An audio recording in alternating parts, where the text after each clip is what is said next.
Nice, huh? I like So nice. I like that it's authentic. Like they didn't go and Yeah. It's old.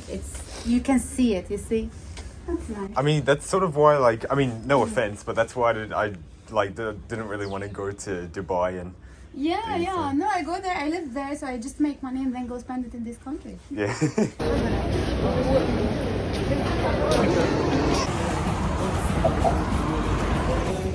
Man, that front, the facade is amazing. I'm shocked. Now back from overseas, and yeah, like honestly, it's pretty hard getting used to because like now when I go into supermarkets, like everything looks a lot more expensive to me because most of the products in Tunisia, like they were a lot cheaper. And it's so nice as well. Like I honestly wouldn't mind living in Tunisia. All right, I'm gonna go back out now because yeah, first of all, it's super hot in this car and I'm just gonna do some grocery shopping. And while I'm there, I might as well compare it. So let's go. Like how sad is this? Like 15 Australian dollars can barely get you anything, but 30 Tunisian dinars can get you a lot over there. And with $15 here, it gets you a box of sliced cheese like this, and some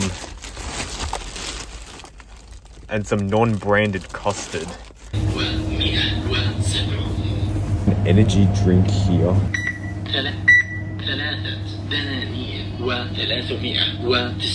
But anyways, yeah, that's what it was like for me traveling from from Melbourne to Tunisia, and then from Tunisia back to Melbourne. But not directly though, but it was in just one plane ticket that I had. But there were layovers. I had a layover in Istanbul, which was the only one mentioned in my ticket, but it didn't mention anything about Singapore because it turns out Singapore was actually my first layover, which I've already been to.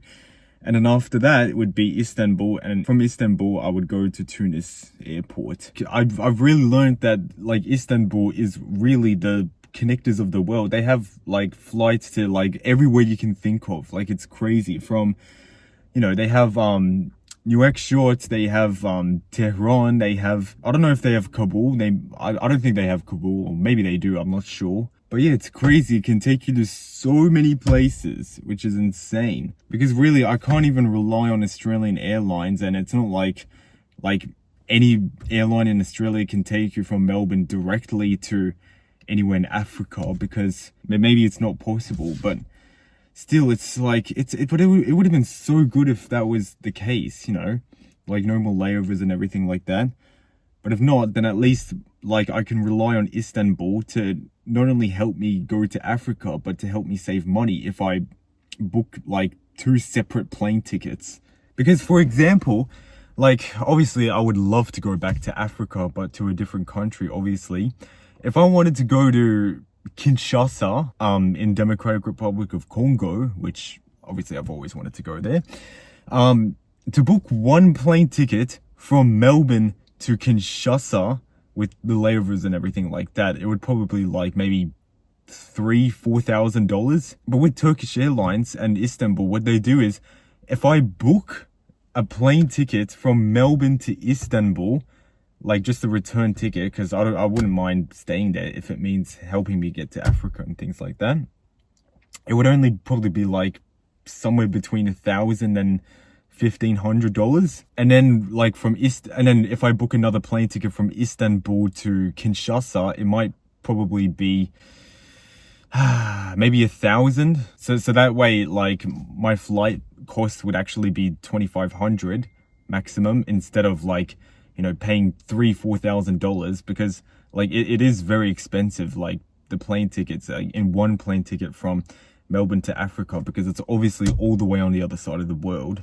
And who the hell is texting? Oh, sorry, that was my friend texting me.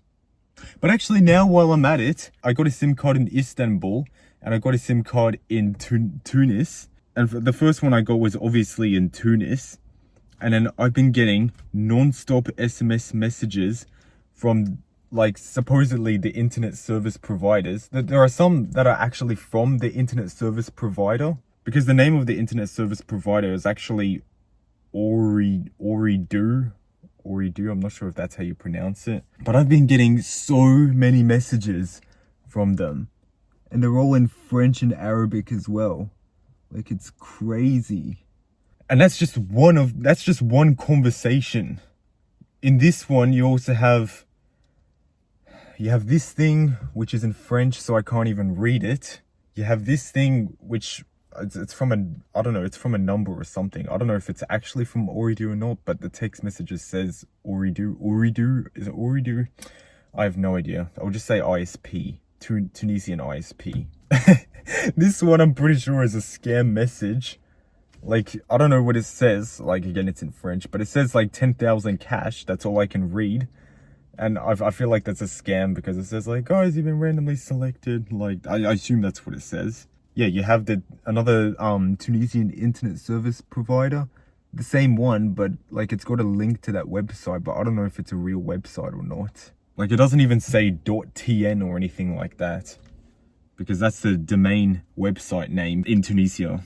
And then this one is in Turkish, because this one I got in Istanbul. So that's for the SIM card I got in Istanbul. And this one I went with Vodafone, because, I mean, obviously Australia has Vodafone as well. The way I traveled was so exhausting for me.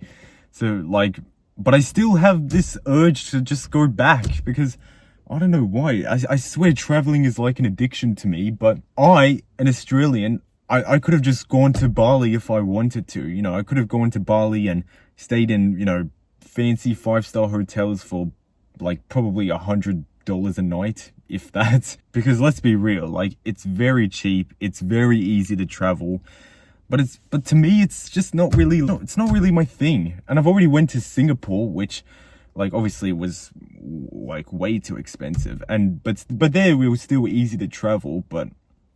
And I went to water parks and all the tourist sites you can think of, but you know, like, it was nice. But then after that I was like, yeah, but I don't want to just keep doing these sorts of things, you know. I actually want to challenge myself, you know, go to a country that, you know, people don't, like, have never even heard of, like Tunisia, for example. Like, I'm not sure if, like, obviously it's not an unknown country, but I know a lot of people that I know have never heard of Tunisia.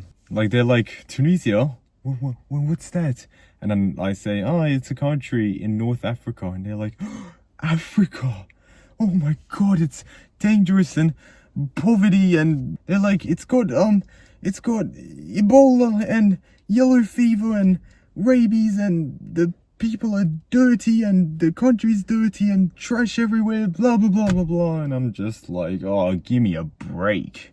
Like, I'm just surprised that, you know, if people say that, like, they say, oh, Africa's this, Africa's that, like, I'm surprised that doesn't even get you bashed, because honestly, it doesn't make sense to me. Like, if I saw, like, people at the pubs drinking beer, I'm not going to be like, oh my God, you drink beer, oh, it looks like pee, and oh, it tastes horrible and so much carbs and nah.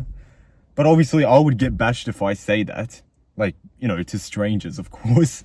But still, I'm not like that. I would still hold my tongue, but not when it comes to Africa or, you know, any non-Western country, I guess, because, like, I guess in modern society it's okay to trash talk about those places. But honestly, like, I really couldn't care less. In fact, my next travel destination is obviously not Bali. My parents never even took me there when I was little, so screw them. Like, I am independent man. Like, I traveled to Turkey and Tunisia all by myself. So obviously, like, I know what the North African, like, you know, or just the Arab culture now is like. But now I feel like going to a more, you know, Central African place or North Central African place. So my next dream destination would either be N'Djamena, Chad, or Kinshasa in Democratic Republic of Congo, or Goma, Democratic Republic of Congo. Now, the reason why I want to go to N'Djamena, Chad is the buildings there are unbelievable. It's such a poor country, yet there's still all these fancy buildings. Everything is beautiful, and obviously it's very similar to Tunisia, only because, like, the people there, they speak French and Arabic. But I think in Chad, like, more people, especially in the capital, I think more people speak French. I have to open the door because it's 27 degrees right now. Like, it's ridiculous. But yes, lovely, lovely buildings, and obviously, like most people don't even know what Chad is. Like, they don't know the country Chad. Either that, or they know what it is, but they just make like Chad jokes. Yeah, like, you know, Giga Chad and everything like that. And I'm just like, oh my god, just give me a break. Like, I know they're joking around, but still, it's so lame. But yeah, beautiful buildings, and, you know, I'm sure they're nice people as well. Like, all this, like, you know, the travel advisory from the government is just, oh my god. And all this kidnapping, like, where do they even get this stuff from? Like, they don't give any evidence, but they say, oh, there's kidnapping, there's, you know, crime and risk of terrorism, blah blah blah blah blah. And that's why I don't ever listen to that crap, which I kind of think of it I should, because I didn't read the travel advice for Tunisia, and if I didn't choose to pay my hotel in euros, I would have only brought Australian dollars, and none of the currency exchanges or banks there would take Australian dollars. So yeah. So I reckon, okay, maybe I will read the travel advisories, but not the complaints and things like, oh, it's dangerous, do not go there, kidnapping, this, that, and like, no. I would only read like the tips on how to stay safe. Like, oh yeah, just make sure you carry your passport with you at all times, and maybe you might have to bring, like, you know, 2 passport-sized photos, like excluding the passport-sized photo in your passport, and take it to the police station and register with them and all that. Or you might need to, like, get a yellow fever shot and make sure you bring the certificate with you and all that. But anyways, yeah, Chad is my dream destination, and the reason why I would love to go to Kinshasa in Democratic Republic of Congo is, oh my god, it's such a big city, and it's the largest French-speaking city or country. It's one of the two, but yeah, it's insane. And there's all these, like, you know, there's everyone selling everything, and they even have supermarkets there, and I can't wait to see what the expensive supermarkets there are like. This supermarket has adapted its stock, but they have to pay a huge price for all of these imported products. 31,000. How many dollars? That's about $20. It's too expensive. You know the perception that people that live in Europe have when they hear of Congo, they think war, they think the jungle, they think uncivilized people. Hard to believe this is in the African continent. When you think of Africa, you think of poverty and all that sort of stuff. And also the Kinshasa hotels, I'm sure they're lovely as well. And for Goma, the reason why I would love to go there is because there's a lot of interesting things about it, but, you know, also, like, a lot of bad things have happened there. But the thing is, it's located on the left side of Lake Kivu, which is a lake that, you know, it comes between, like, all I know, it comes between Democratic Republic of Congo and Rwanda, which are both, you know, rivals. They're neighboring countries, but, you know, they have been disputes between them. But and it also would be nice to go to Goma, because obviously it's not the capital. I'm sure it's still a big city, but it's not as big as Kinshasa, and it would be cool to see if there are, like, you know, any differences between the two. Because all this, like, you know, just staying in Australia and saving up money and just keep working, like, you know, obviously I would love to keep working, because only because traveling is what motivates me to keep working, you know. But all this saving money and staying here, I was like, oh my god, it's just not my thing.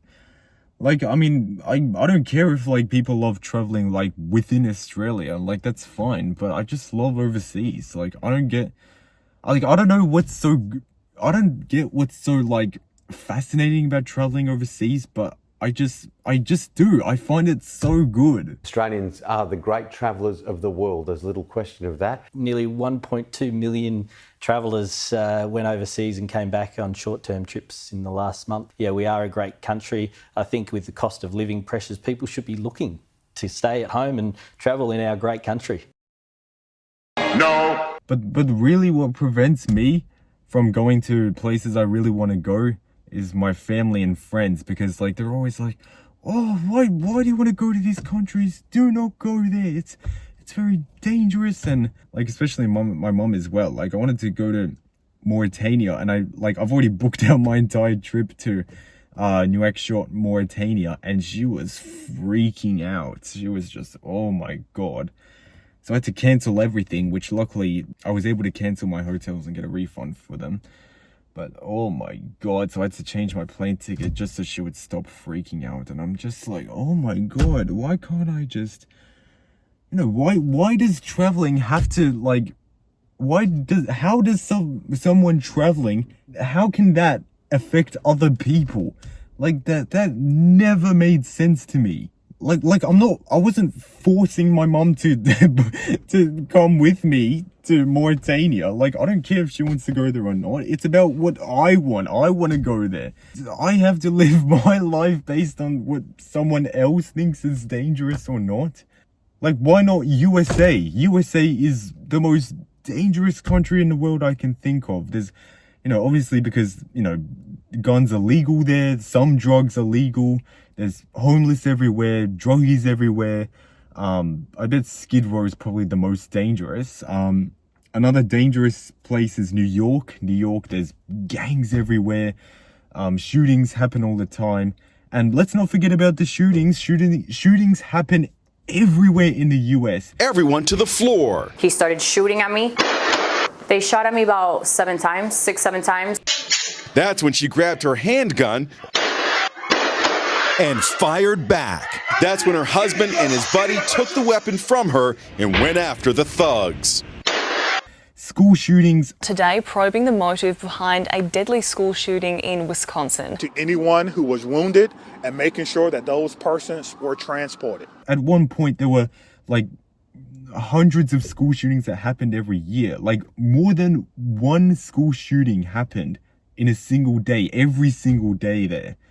But no, apparently that's not the most dangerous country in the world. It's the safest country in the world. Also, right, I don't just make YouTube videos. Like, I watch other YouTube videos as well. Like, especially travel ones. Like, my favorite travel YouTubers are, I would say, Mary Jane. Mary Jane is definitely my #1 most favorite travel YouTuber. It's still wild that America is not labeled a dangerous country. Nobody's afraid to go to America. That country is so dangerous. There's killings every day. There's your children in schools, bodies mutilated, children killing children, grown men killing men, women killing women, within our races, with alternating races, you know. Yeah, it's an insanely dangerous place. And she's planning to travel like to every single country in the world, and I'm just like, good on her. And not just that, but because like the reason why she's able to afford traveling so much and why she would obviously have to have so much money is because she does this for a living. She's so lucky she gets to travel around for a living. I lose money when I travel. For some reason, I still get told what to do when it comes to traveling.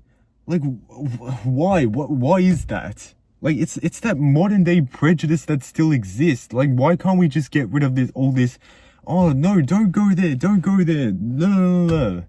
Like, even Russia, I would love to go to Russia, but the reason why my mum doesn't want me to go to Russia is all because of politics. It's got nothing to do with, like, the nice people, the nice buildings, the nice simple lifestyle in, like, the sort of the small towns in Russia, like in Bashkortostan, for example. But she just, like, gives out her political opinions about, like, everything just to back up, like, her reasonings for why I shouldn't go there, even though they're the most stupidest reasons I've ever heard. But anyways, it's over, it's done. I'm back in Australia, and I'll just keep working and just let the time pass so I can just, you know, go on another overseas trip, because I love overseas trips so much. And that's about it. See ya.